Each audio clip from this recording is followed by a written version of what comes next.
every part of the story is critically important. And it's not just because we're reading about somebody in ancient times in the Bible. It's because this person, David, represents qualities that we all have as humans. At one point when his soldiers are at battle, him being a human, he had a character mishap.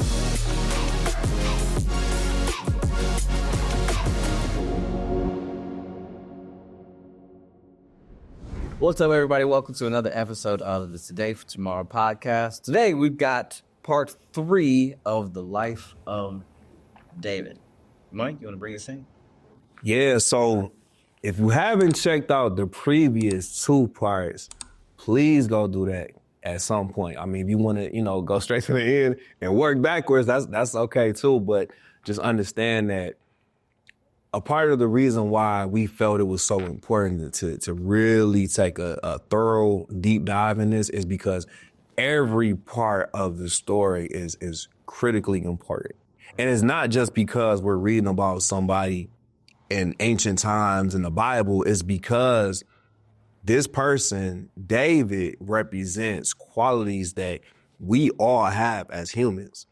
And before I jump into this part of his life, we want to remind everybody, this is a great man. This is a man that he's checked a lot of boxes on the resume.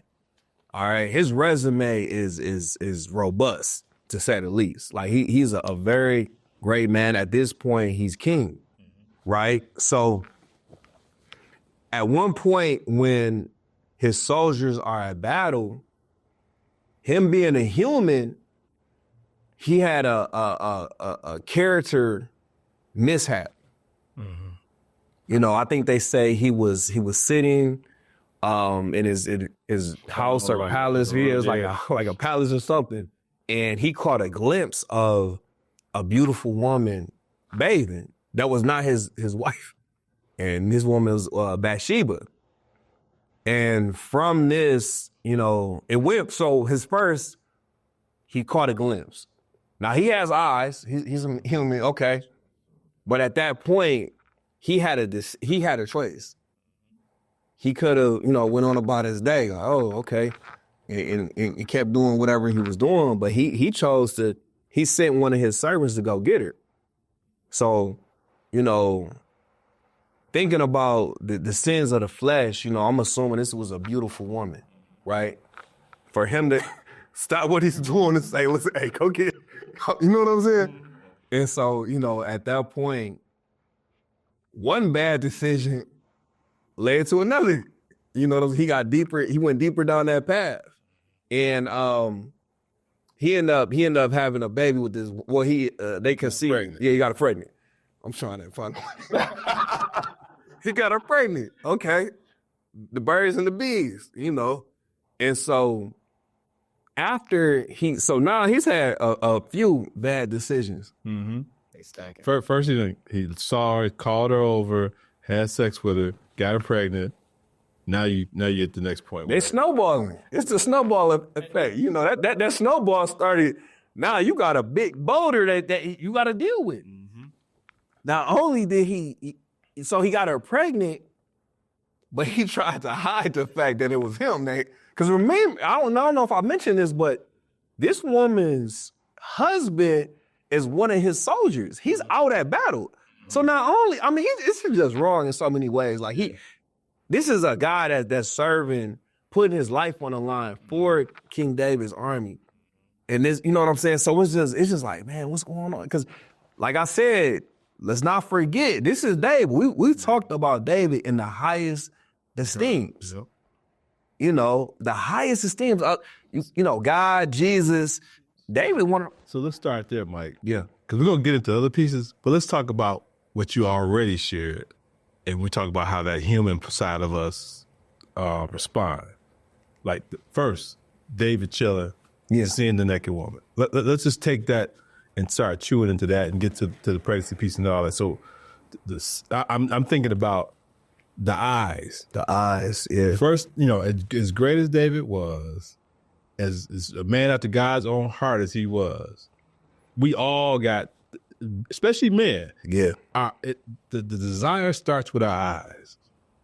So he saw this beautiful woman, and let's be real, none of us, we might see somebody, a beautiful woman, but I'm married, Mike's married, you committed. It's like, we know, okay, he might say, okay, fine, you keep on going. The thing not to do is to take it from your sight to your mind to action. Yeah.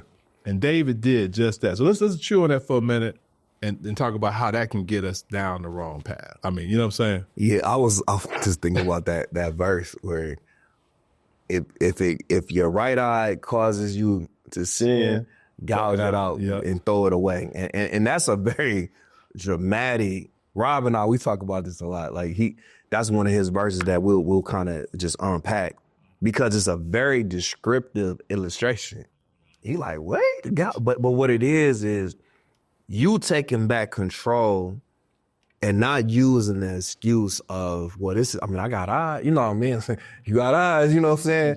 It's like, yeah, you have eyes, but you also have choices too. I'm not saying that, he caught a glimpse of whatever, but that is a kind of ironic to catch a glimpse of, like, that's the whole different path. Like, well, how's your room set up, brother? Like, you just gotta clear back, like, what's going on, man? But hey, so, but to your point though, Pastor Rodney, is the eyes, man. And that's a big thing that it starts as kids. This is something that is built in us. We're built this way. So we're not saying that, this is just something that is not in us. You have those inclinations that, starts very young, teenage boys. They get, once that trigger flips and they start going from girls, I don't like, to I like girls. If that's not chastised and just really, you have to really help them to understand that you have choices, but understand it's consequences for your choices. And that's the part where, even as, David, because David, this is not young David. This is mature, older. I mean, him as a king, he's not in battle because he probably has gotten to that point where he's a little older. He probably a little long in the tooth. Yeah.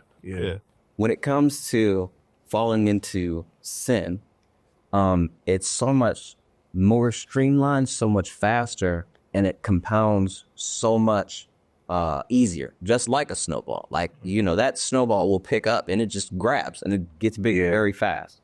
But on the flip side, when it comes to building up like good habits of character and faith, that piece by piece, you have to work at it. It's more like building a house, like brick by brick, as opposed to the snowball where you just can fall into it. You see what I'm saying?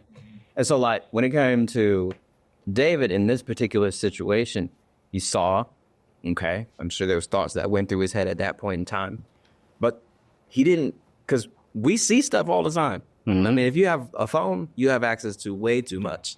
Way too much. And so he saw, he was focusing on that thought, which then led him to kind of, we need to investigate this.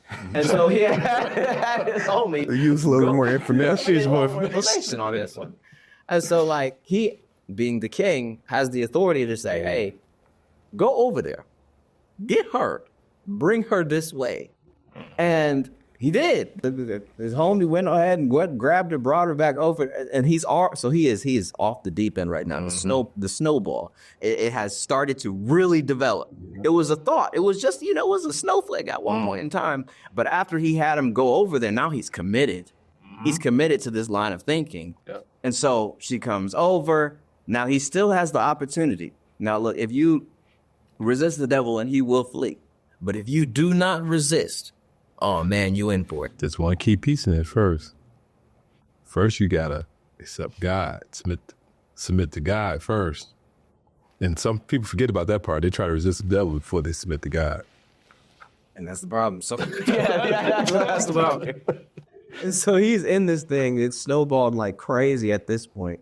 He goes through the whole situation with her, ended up getting her pregnant. And ain't that how the enemy works, man? Yeah. There's dudes and today who they've been straight and narrow. They've been getting their stuff done on their P's and Q's. But that one time they gave in, it spiraled into so much tragedy, so much chaos, so much dysfunction. And it's not unlike what happened earlier in the Bible when we talk about Adam and Eve. Their kids ended up in some stuff, okay? Oh, yeah. Yeah, it made me think about a quote that I love saying. I heard it when I was young, and it takes a lifetime to build up a reputation. And it literally can take seconds just to tear down everything you've built for years, just fall by the wayside. And this was a situation that I wouldn't, based on what we know about David, I want to say this is his character. This is who he is. However, he did have a moment where he made, let's call it what it is. He just made some bad decisions. You know what I'm saying? Yeah. He's like, bro, and instead of, what's ironic about this is earlier in his life, we talked about in great detail where he had opportunities to make bad decisions. Like, I'm thinking about when he could have killed Saul. Yep. And he said, you know what? Not only am I not going to do that, I'm going to humble myself and repent for even thinking about doing that. And it's like, well, what happened? Well, you mentioned a key piece though. He's king, he has the power and the authority. Yeah. And another quote I heard was, absolute power corrupts absolutely. Yeah. You know what I'm saying? Because he knew, hey, go get her. I need to investigate. So I need to find out, bring her to, that's when it's like, bro, that's a slippery slope. What you investigating, bro? Yeah. What you investigate? You know what I'm saying? And that's where it's like, man, it's such a powerful reminder for all of us. Check yourself. No, on the real tip, man, you both are hitting it. You said, if you started and you said, like, boom. Earlier in David's life, he wasn't king yet. Now he's king. He's been king for a while. Successful king. Loved by the people, right? And it's like you said, he got power. Like, he's feeling it now, right? So it's like, and we're going to talk about this a little bit later, but that whole thing about, okay, I can do whatever I want, and checking ourselves, like, because we kind of, just because we can do it, just because we're in a position where, we might be looked upon. I'm going to be real, too. I'm always real about what's going on in the church, because there's a problem in our churches today.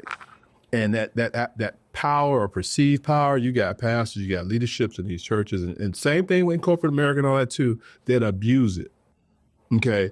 And so just because you got the opportunity to do something, don't mean you should do it. If God is not leading it, and here's David, he got the opportunity to do whatever. He got multiple wives already. Why did he want somebody else's wife? Yeah. And then, like you said in the story, this is one of his captains or leaders in his army out fighting for him. So, I mean, let's transition now and start talking about the snowball and the consequences that come with this, because you kind of started down that road about the pregnancy and all that. But we stopped you, at least I stopped you right before we got to another part where, how to cover up. Because sometimes they say the crime is one thing, but really get you in trouble is the cover up. Mm-hmm. So let's talk about how David, when we get in trouble and all this, the cover up. Let's talk about David's cover up and then dig into that a little bit. Because I don't know, I could kick it off, but so you talked about this woman's husband. As soon as he got her pregnant, he called old boy back and say, okay, so if I bring him back off the front line, he'll sleep with his wife, and then we make it seem like it's his baby. Yep. But my man was so dedicated, and this was, I think it was one of the rules and laws or whatever. He's like, wait, they fight on the field. I'm not sleeping with my wife. Right. How can I do that? My man out here fighting. Yeah. I can't do that. David finds out that he didn't sleep with his wife. So he calls him. He's trying to get him drunk so he go do it. It's so crazy, but it's like, man, this is like, I'm telling you, this is like some movie type stuff where this would be a great movie. People be like, oh, what happened? So, but like you said, so he done had to concoct this super creative, intricate plan where like he's trying to make this woman's husband come back into the picture. You know, and husband, he's in warrior mode. Yeah. You know, like back in the day, if you were a boxer, that's like, man, you know, that makes weak legs. Like, focus on the fight. I imagine he's in that mode, like, nah, man, you know, my brothers is out here. We in kill or be killed type mode because we defending the kingdom. This is another part where we have to be very clear about why. You know, the Bible does say it's a time to kill, but it has to be God's will. It has to be very unique situations. It's not, you know, we want to be very clear about that. But these are generals. This is, I think they said it's like, it's one of his most trusted official, you know, general. Yep. So his plan doesn't work. So it ends up coming out. You know, this is, she's. Well, before to talk to plan. So this is just show you how David, the one piece about that, when he found it didn't work, he write a letter to the individuals who over this guy, a letter saying that, hey, put this man out front in the battle. And the battle gets the hottest. Yeah. Everybody retreat. So he sets up his death. And then he have him carry the letter back that's gonna kill him. Yo. And think about reach back to the previous elements of Saul. Yeah. It's almost like deja vu, where David was in a similar position where he was Saul's guy until he wasn't. And Saul was trying to kill him. So now David, he's just as bad as Saul. I mean, in these moments. And a little bit even more treacherous because he done got this man's wife pregnant. Now to cover it up, then he got the man sending his own death. This is how his death gonna be set up. He takes it back to the front, hand it to him, and then setting up his own death. Yeah. So to me, all that's cold. But that's all part of the cover-up. It's a chain reaction. Yeah. It's a chain reaction. And it's rooted in the initial moments where we go back to choices. We have free will.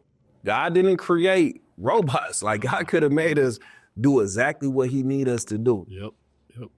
God wants volunteers, not hostages. Yeah. You have the choice to do right or wrong. Well, and I'll give you a different word. I say servants.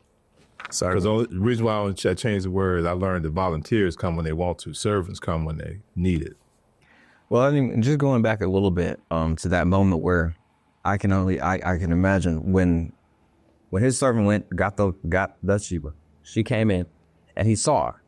At that point in time, he was in too deep. He was in over his head. Because, I mean, think about it. Like, I mean, we all, you probably know a guy who you went to school with, or a lady, and lady, don't think y'all out of this. Yeah. Who you sent that text message. He said, it's 12 o'clock at night. He said, what you doing? You responded to it. You said, I ain't doing nothing. And he said, come over. In your mind, you're thinking, absolutely not. This dude has dragged me through the dirt. He is the worst. He ain't trying to commit to nothing. But I ain't doing nothing. We can just hang out. We just gonna talk. We just gonna watch something on TV, whatever. We just gonna hang out for a minute. You know, it's just a Friday night. You going over there. You in too deep. Because we all know how the story plays out. Again, he done did X, Y, and Z. Again, you done cheated on so-and-so. Again, you done fell into the same trap, the same way you fell into it the last 6 times. And homie still ain't changed. What was gonna happen? What did you think was gonna happen, you know? But that's the thing. We're not thinking too much after that. We're not up here telling you that we are perfect or we've been perfect. I got stories from college and all that and so forth to show I'm not. I'm not telling y'all because y'all don't need to know all that. But the point we're trying to say is that we're speaking from experience from the standpoint that I know personally I'm not strong enough to do certain things, which I call on God to help me. And I got this whole thing. I do the Joseph thing. I flee.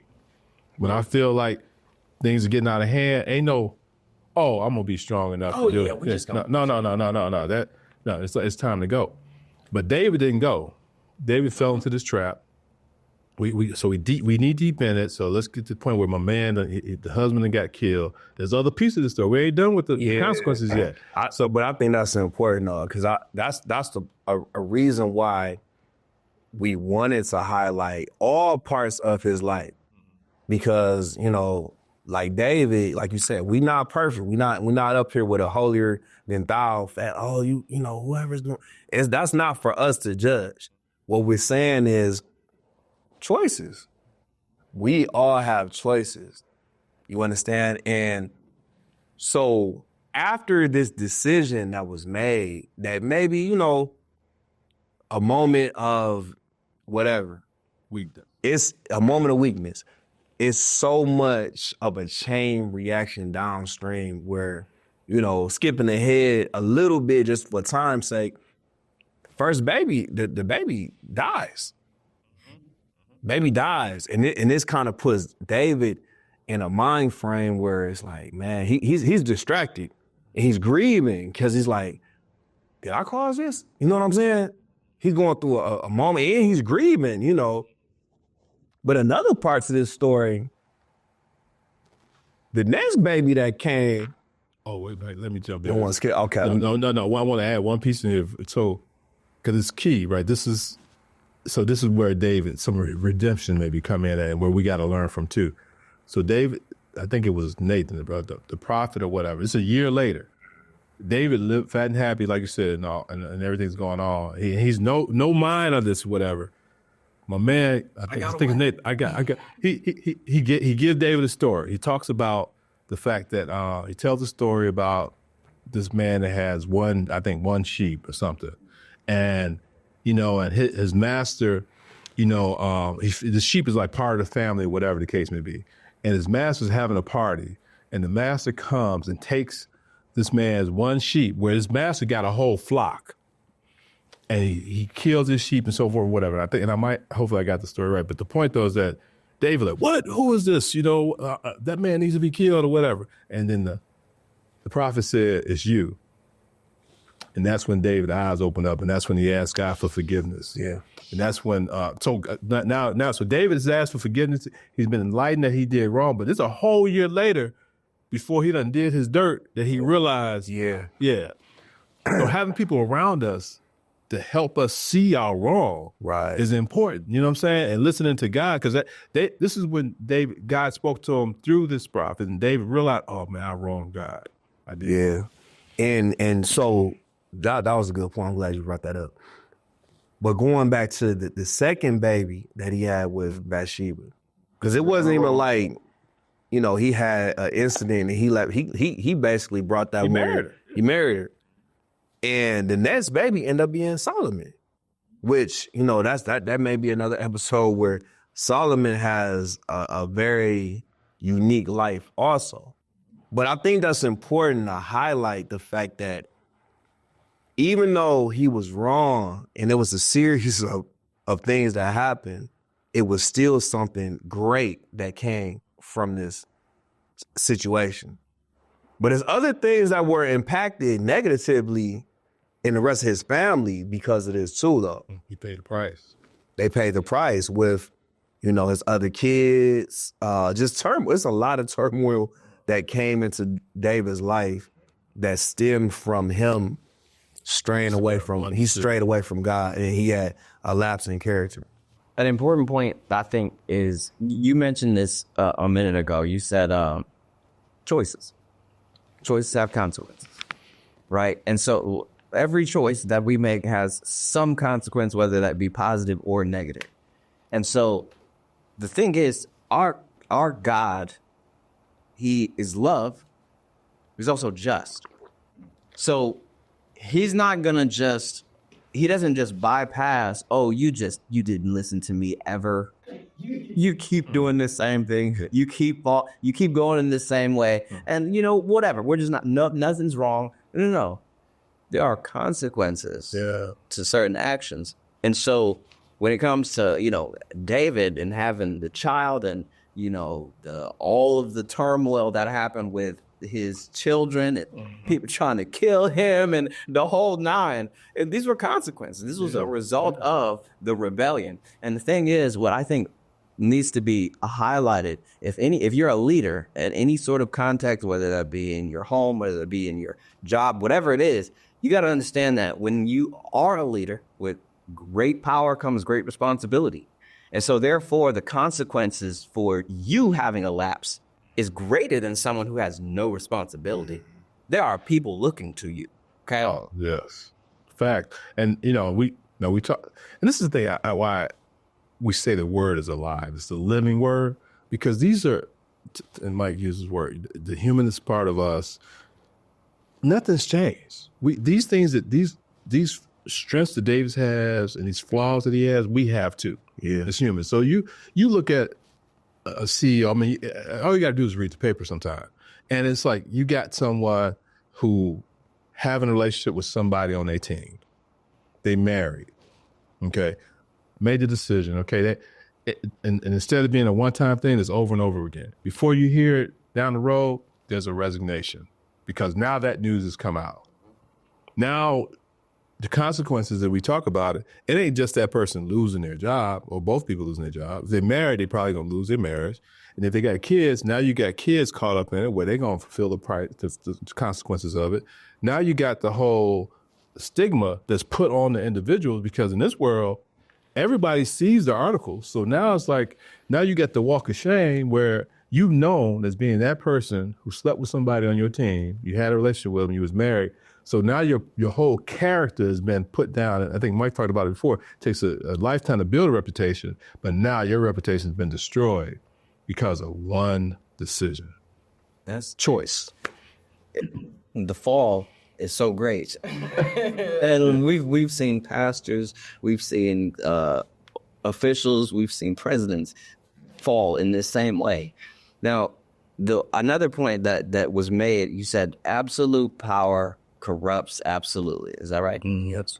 So I had a conversation actually maybe a month or two ago, and there was a guy who, in this conversation, still on the same subject here, the guy who was like, yeah, no, I heard like when you become rich or when you have, become a millionaire, it just changes you. It makes you a different person. You become evil, like automatically. And I'm like, and he was serious. He was seriously telling me like that because you have X amount of dollars, all of a sudden, you just change as a person. And on the same point of how, with great responsibility, with great power comes great responsibility. On that same point, it's like, you got to understand that if I'm broke, then I don't have the same access or the same influence as someone who's rich. So therefore, I can't have a Diddy party. If I ain't got no money, I've got nobody. So now I guess I don't have to necessarily be concerned about doing things at the level of evil that he did, because I just can't. I don't have the access to it.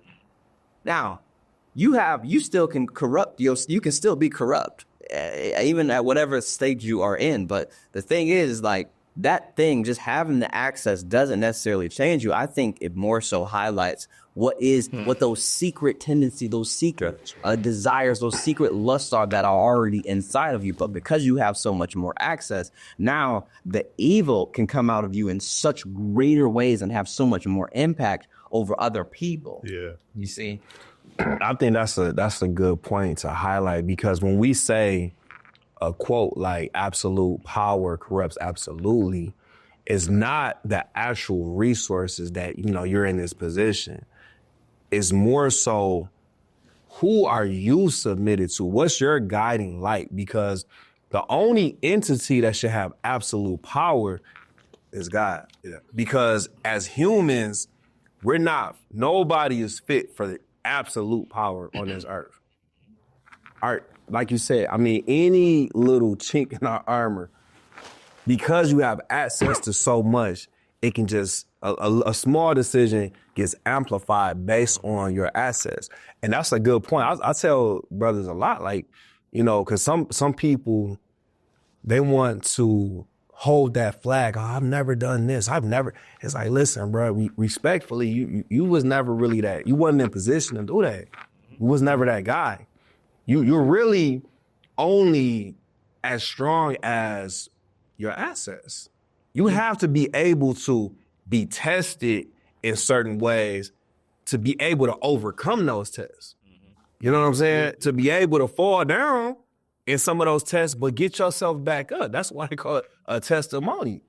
You can't just not, be tempted in any way because you don't have, you're not qualified to do, and then say, well, I've never done this. I've never done. That's, No, okay. that's on point. I mean, I don't think, I know some people watch it like we're tearing David down. We're not tearing David down. Okay. I think as we get towards the end of this, let's highlight something what David has done that is a model for us to do when we do, unfortunately, make those wrong choices sometimes, and we do get caught in these situations. Yeah. As was highlighted before, David, once it got put in him that he understood what happened, he went straight to God and asked for forgiveness. Now, as we stated before, God forgave him, but that didn't stop all the drama in his life that we just talked about here. Father. As a good father, yeah. So understand, even though we got to ask God for forgiveness, he's going to be there with us. He's going to watch over. He watched over David, but that don't mean that the steps and the consequences are going to be easy to deal with. So, Yeah, I think we absolutely we want to highlight some of his great, because we had 2 full episodes talking about nothing but good things about that. Just to be clear, please go back and watch that.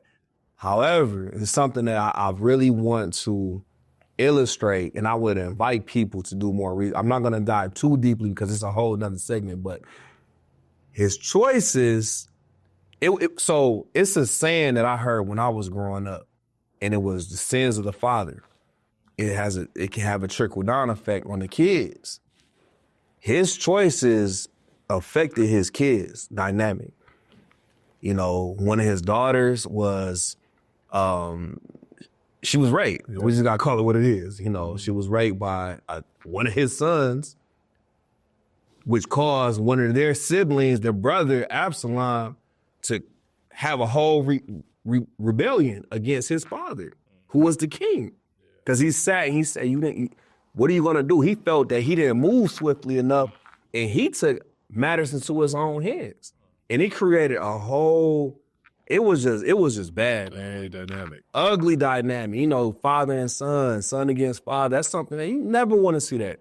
And that's a very powerful story. So if anybody is looking for more information on, rebellious son Absalom, please go dive into that. And if y'all want us to, dive more into it, let us know in the comments. But going back to his strengths, though, the biggest thing I think that at this point in the story, because we're getting towards the latter part of David's story, the ability to recognize, even if it did take a little longer than it should have, but he at a certain point he recognized his wrongdoing and he repented and asked for forgiveness, which is something that we have to do as Christians. We got to acknowledge, we have to ask for forgiveness from God, and then we have to change our ways. Thank you for tuning in to another episode of the Today for Tomorrow podcast. We 100% appreciate you for being here. Go ahead and subscribe if you have not already. I hope you're having a fantastic holiday season. And in this holiday season, it might be a great opportunity to grab some gear. Mike, you got some of that. Yes, sir. We have merch, people. So come check me out on Instagram at Detroit Investor _WCI. And we have some exciting news on the way, too. I don't want to let the cat out the bag just yet, but just please understand that we got some good stuff out right now, but we got some really cool stuff happening. And so we'll be able to fill you in on it. Yeah, and look, it's so secret. We don't know yet. We excited, too. So, hey, invite you out to Man 2.0, second Saturday of the month at the Freedom Center. That's at 28202 Franklin Road. Second Saturday of the month, 10 a.m. to 12 p.m. And then on Sundays, we got service here with Freedom of Christ Ministry, 11:30 a.m., same address. Come check us out, understand what God's doing. This passion we got is about, because we all love the word, and that's what we teach at Freedom of Christ. Speaking of the word, there's, for there's something that's on your website that's about like, you know, because we're talking about actually reading the Bible. Like actually, like you listen here, this is great starting point, but it's a starting point. Remember that. Go into it deeper. If anyone's having issues, I know you've got something available for them. Yep. If you trying to learn, as we talk about the word here, it's like, oh, it's kind of intimidating to study the Bible. I know for me, it was initially like, hey, where do I start? If you want to learn how to go about that process, how to get started, how to study the Bible, we got a resource on our website. Go check it out. It's free, no charge. All you got to do is go there, say you want it, provide the information, and we'll make sure you be able to download it and you have it in your possession so you can start that journey. Yes, sir. It's free. Best price up. Thank you for tuning in, and we hope to see you next week. Peace.